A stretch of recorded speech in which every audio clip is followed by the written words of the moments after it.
This monster little fish is making big waves.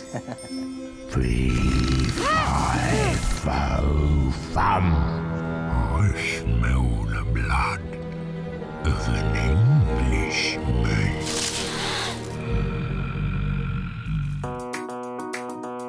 They've gone from working on the lounge floor to creating digital animation movies with budgets worth hundreds of millions of rands. Long before winning back-to-back Crystal Awards for Best TV Production at the world's premier animation festival, Stuart Forrest financed the company with money he borrowed.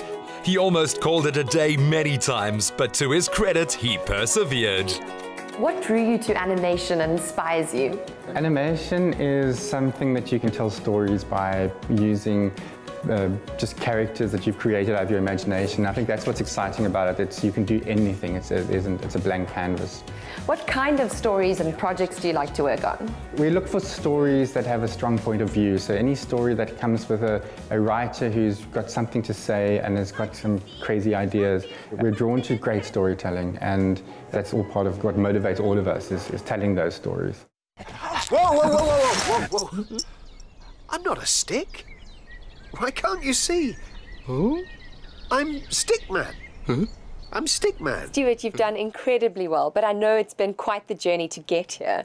What were the early days like? We started 21 years ago and spent the first 10 years doing a lot of preschool education, Sesame Street, Takalani Sesame. And in the last 10 years, we've really started to focus on our own content and long-form content and computer-generated content. But we've grown from 4 people to we're 95 people at the moment, so it's been quite a big growth. Which animation of yours put you on the map?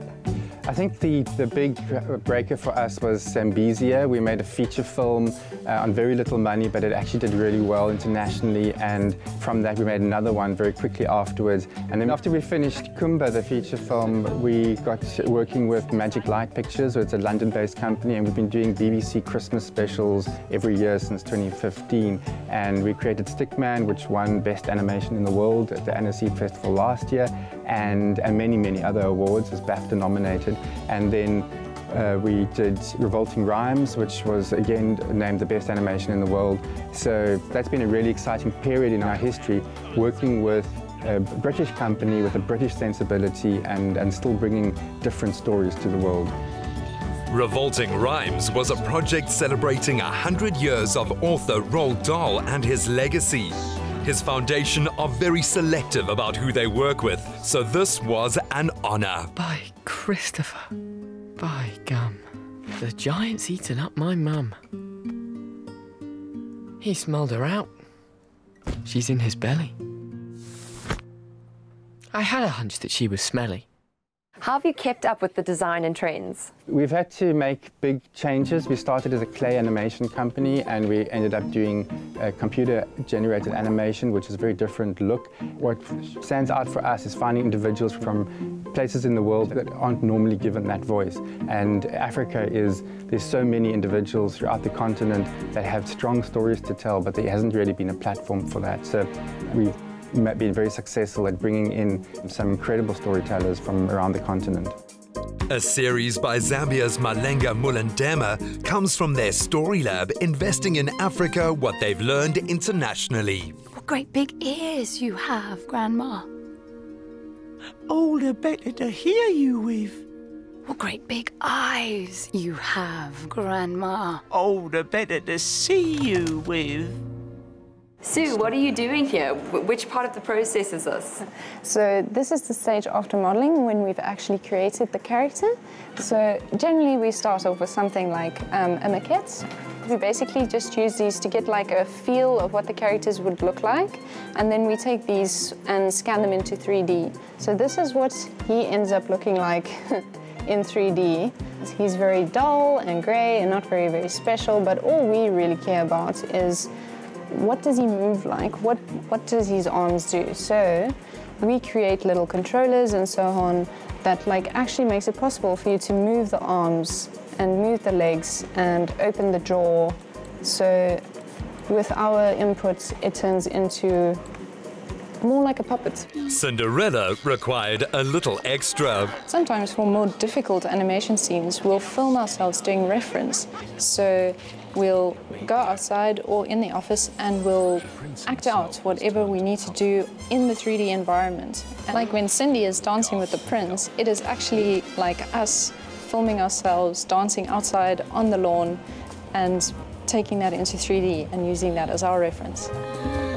Then midnight struck. Oh no! Oh heck!